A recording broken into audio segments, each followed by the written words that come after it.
Picture this. You've finally done it.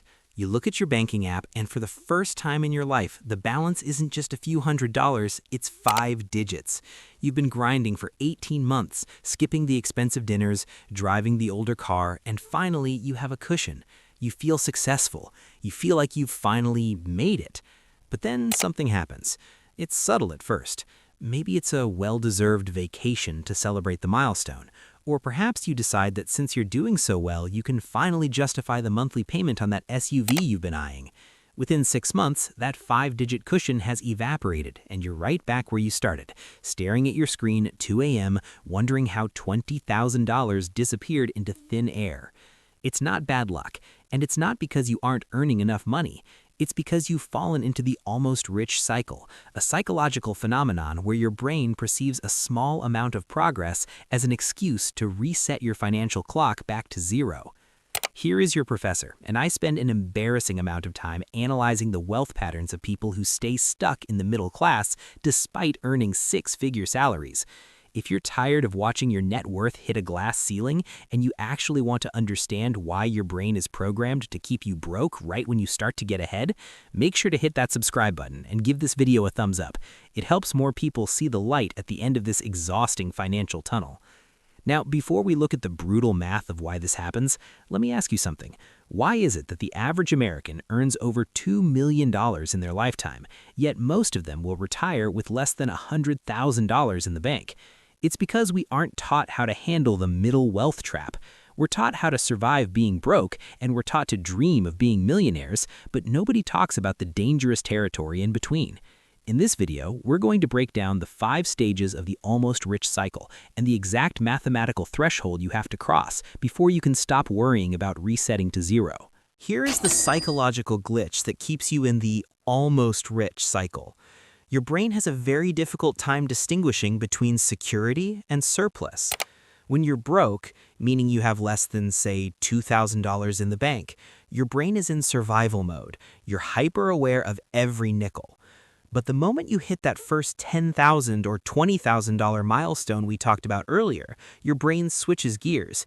It stops seeing that money as a shield against poverty and starts seeing it as reward money. This is what I call the celebration trap. Think about it. You've been disciplined for a year. You've said no to the boys' trips. You've brought your lunch to work in a Tupperware container that's seen better days. And you've finally built a cushion. You feel like you've won. And because you feel like a winner, you start acting like one. You buy the upgraded MacBook because your old one is slowing you down. You finally get those $300 boots because they'll last a lifetime. But here's the brutal math your brain is ignoring. That $10,000 isn't wealth. It's just the potential for wealth. If you spend it now, you aren't just spending 10 grand. You're spending the $80,000 that money would have become over the next 30 years if you'd just left it alone. Most people spend their entire lives oscillating between $0 and $25,000. They build it up, they feel almost rich, they celebrate by resetting the clock, and then they wonder why they're still working a job they hate at 45. They are running on a financial treadmill, and the reward for their hard work is simply more running. But there's a specific reason why this happens right at the 20K to 50K mark. It's the vulnerability gap. You have enough money to be dangerous, but not enough to be protected. You're rich enough to buy the things that look like wealth, but you're still one major medical bill or one job loss away from total catastrophe. You're cosplaying as a rich person using your emergency fund as the costume budget. The banks love this. The car dealerships love this. They want you to stay in this cycle because as long as you keep resetting your balance to zero, you stay dependent on their credit. You stay a reliable borrower instead of becoming an independent owner.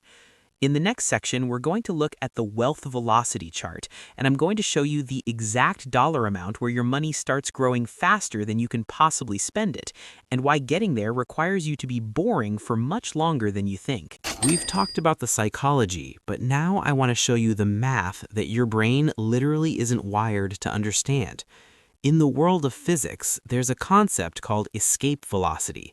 It's the minimum speed an object needs to break free from the gravitational pull of a planet. In your bank account, there is a similar threshold.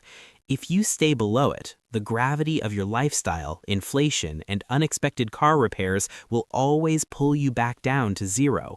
But if you hit the threshold, your money starts to generate its own upward momentum. Let's look at the rule of $100,000. I've spent an unhealthy amount of time running these numbers, and here is the shocking truth. Reaching your first $100,000 invested is actually 1/3 of the way to becoming a millionaire. Now, I know what you're thinking. Nick, 100K is only 10% of a million. Your math is broken. But it's not.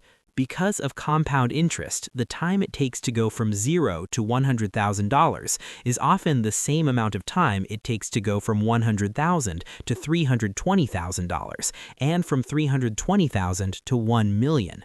The first 100K is the slog. It's 100% your sweat, your overtime, and your skipped vacations. But once you hit that number, your money starts doing the heavy lifting for you.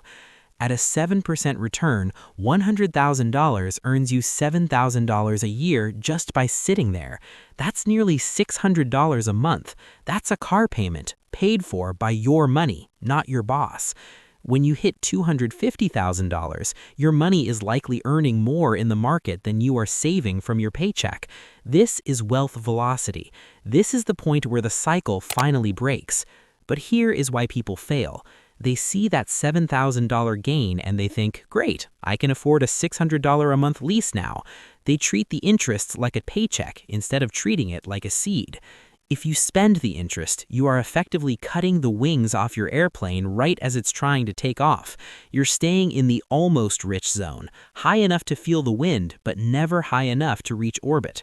You're hovering at $150,000 for a decade because every time the market has a good year, you reward yourself with a new kitchen or a pavement princess truck that depreciates faster than a rock falls off a cliff. The math is brutal because it requires a level of patience that our microwave society finds offensive. To get past the cycle, you have to live like you're still broke long after the numbers say you're successful. You have to be boring for about 5 years longer than you think you do. In the next section, we're going to talk about the invisible drain, the 3 specific expenses that people upgrade the moment they feel slightly wealthy, which act as a direct sabotage to their wealth velocity.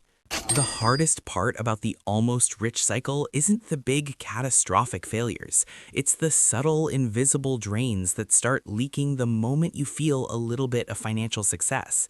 When your net worth starts climbing toward that 50K or 100K mark, your lifestyle begins to reset to match your new balance. If you want to know why you keep resetting to zero, you have to look at the 3 specific areas where people subconsciously sabotage their wealth velocity. 1. The quality of life creep. This is the most dangerous one because it's so easy to justify. You tell yourself, I work hard, I should at least have a nice mattress, or I'm making good money now, I shouldn't be buying the cheap grocery store brand coffee. Individually, these decisions are fine, but collectively they raise your survival floor. Suddenly, it costs you $5,000 a month to live instead of $3,500. You've just increased the gravity pulling on your bank account, making it even harder to reach escape velocity. You aren't getting richer, you're just getting more expensive to maintain. 2. The upgraded circle tax. As you start to see success, you naturally start hanging out with other people who are doing well. But here's the problem. Most of those people are also stuck in the almost rich cycle. They want to go to the $150 a head steakhouse. They want to book the 5-star resort in Cabo, and they want to play golf at the club that costs $500 a round. To keep up with your new social circle, you end up spending 100% of your progress. You're sacrificing your future freedom for the sake of not feeling out of place at a dinner party. 3. The pavement princess pivot. I've talked about this before, but it's worth repeating because it is the #1 wealth killer in America. The moment someone hits $30,000 in savings, they think, I can finally afford the down payment on that truck. They take a $30,000 asset, their savings, and turn it into a $1,200 a month liability. They trade their momentum for a leather-wrapped steering wheel and a dashboard that glows like a spaceship. The math is brutal. Every time you upgrade your lifestyle to match your current balance, you are effectively hitting the reset button on your compounding clock. You're telling the universe, I'd rather look like I have money today than actually have freedom tomorrow. To break the cycle, you have to commit to a wealth lock. This means that as your income or net worth grows, your lifestyle stays exactly where it was when you were just getting by. You have to keep your expenses at the $2,000 in the bank level, even when you have $200,000 in the bank. In the final section, I'm going to give you the exact payday routine to automate your way out of this trap, and the one question you need to ask yourself before every major purchase to ensure you never reset to zero again. So, how do you actually stop the almost rich cycle from resetting your life back to zero? It isn't about willpower.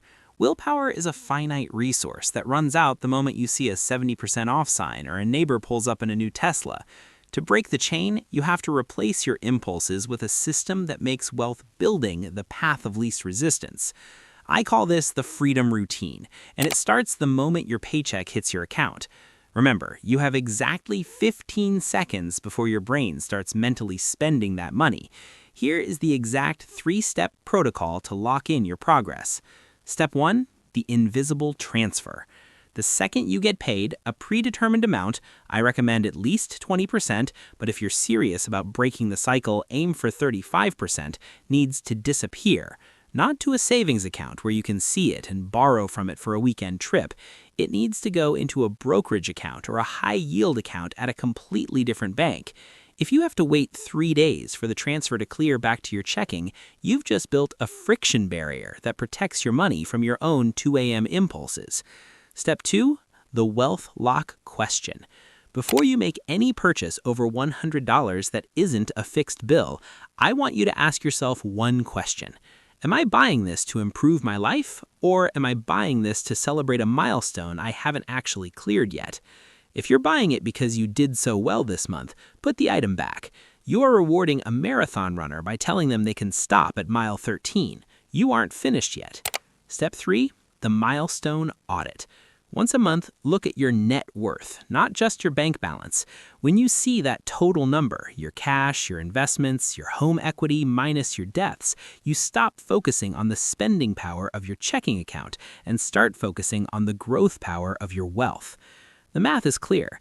If you can survive the middle wealth trap for just 48 to 60 months without resetting your lifestyle, you will hit a point where your money earns more than your bills cost. That is the definition of freedom. At that point, you aren't almost rich. You are financially untouchable. The almost rich cycle only works if you stay asleep at the wheel. But now you know the psychology, you know the math, and you know the drains. The only thing left to do is to stop treating your savings like a delayed spending account and start treating it like the foundation of your freedom. If this breakdown helped you understand why you've been feeling stuck, do me a favor, hit that subscribe button. Check out my other video on the 3 net worth milestones that change everything and start your freedom routine today. Your future self is waiting for you to stop resetting the clock. I'm Professor, and I'll see you in the next one.